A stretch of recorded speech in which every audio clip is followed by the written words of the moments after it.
Well, hello everybody. Pastor Randy here. Welcome to Making It Simple. Great to be back with you today. Last week was a very emotional journey. A lot of different things going on personally with some family matters. In particular, I'm just being transparent with my parents and some health concerns that are there. So we're just praying through that and believing the Lord for some clear answers. But I'm so glad to be back with you today as we begin this brand new journey. We're going to call this teaching series Picking the Vine.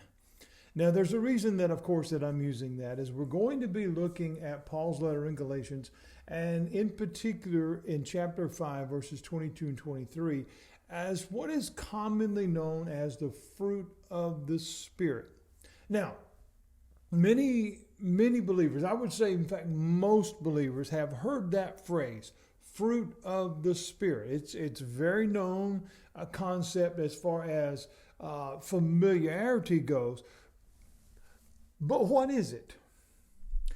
We tend to read through that, and we will here in just a minute, and we hear all the emotion and characteristics and everything. But what is it? What does it really mean? And so I want to take a little time over the next several weeks. This is going to take a little while. Now, I have taught on this many times in my ministry. We've probably touched on it even a few times here at Making It Simple, as now we've done, over 300 different videos of teaching. But I really feel drawn that we need to address this in a much deeper way. So I am calling this a deep dive, as picking the vine. We're going to look at one at a time, and we're going to look at every word extensively. What does it mean? What does it consist of? How does it grow? And where do we find it? All of those things are going to be important. Today, as we begin this journey, and again, it's going to take some time. I want from all my heart, my desire, my prayer, my everything, is that this will cause us to think. This will cause us to look deeper as we begin to pick the vine. So I want to read, we're going to start off Galatians chapter 5, verse 22 and 23.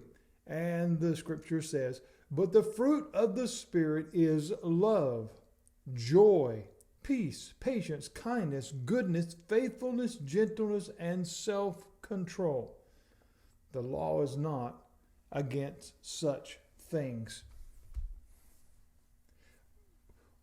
When we look at the core of this, we begin to focus on several different components. But I want us to look initially, right from the very start, at the word fruit. Now, there's a reason that it's written that way. And this is not to be one of those meticulous fault finder, pointer outer kind of people.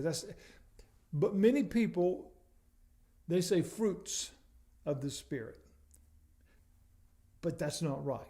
Okay, and there's a reason that I would say that. And again, it's not to be critical of anyone's verbiage or anything, but there's a reason that it's singular, fruit of the Spirit. And again, there's a reason that this word is written in the singular. As we look at this list, beginning with love and joy and on so, many things are listed, okay? There's multiple words here.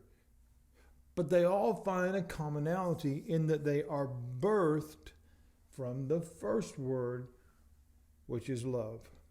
And there's a reason for that, and that is going to be the very first part of our lesson as we break this down over today, tomorrow, and on so, as we have the opportunity to meet here and Making It Simple, because everything that we read in Scripture has a purpose. Every single word.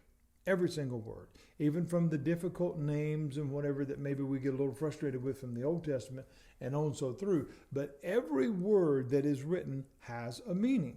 And so when we look at what Paul is talking about here, when he's talking about the fruit of the Spirit, there's a depth in every single word. There's a reason for everyone, And we're going to point them out as we start picking the vine. In this first word, love. Okay, now we've talked about that many, many times here on the show. But in 1 Corinthians 13, Paul says we can have all kinds of different things. We can say all kinds of things. We can act in all kinds of different ways. But if we do not have love, it's all noise. Think about that for a minute. He said, if we've got all these different things, we can have titles and we can have importance and we can have this and we can have that. But if we don't have love, if it's not grounded in that, if it is not birthed from that, he said it's all noise. He even says it's like a clanging cymbal. It's just obnoxious noise that has really no value. Because you think about that even from a musical quality. While this cymbal, if played correctly and added into the drumming solo, has an important part. But if it's just that, it's just clang, clang, clang, clang, that's not quality and that's not pleasing to the ear. Again, we've looked at the subject of love here before, but the context that we find it here in Galatians, it gives it even a larger platform, if you will, because we look at not just the word, we look at the emotion, we look at the action, and what it allows us to see is that this one of many, but one characteristic of Christ is the one measure that we begin to look at to show how he shows through us. And when we begin to understand that, then we begin to understand why it has to start with that. Why, if we do not have love, we do not find joy. If we do not have joy, we do not find peace. And if we do not have peace, we don't find kindness, and we can go on so and on so. And so we see why it has to start there. And when we do, when we begin to understand it, and we will as we spend this time together, it changes everything. The fruit of the Spirit is visual. This is important to understand. It is visual. It is a literal visual change that reflects an internal change. See, this can only come, friends, through a deeper, through a personal, through an intimate relationship with Christ that is solely, completely, and utterly built in our faith in Him and who He is and what He's done and the finished work of the cross. It all comes back to that. So, as we take this journey together, start picking the vine, I want us to look at each one of these components, each thing that is listed here. And it is a powerful, powerful list. And it is my prayer, it is my challenge to you and to me as the teacher, that it will challenge all of us, that it will cause us to see how are things looking? How is our fruit looking? Is it healthy, or does it need some attention? Or maybe even a little pruning to help it grow a little more.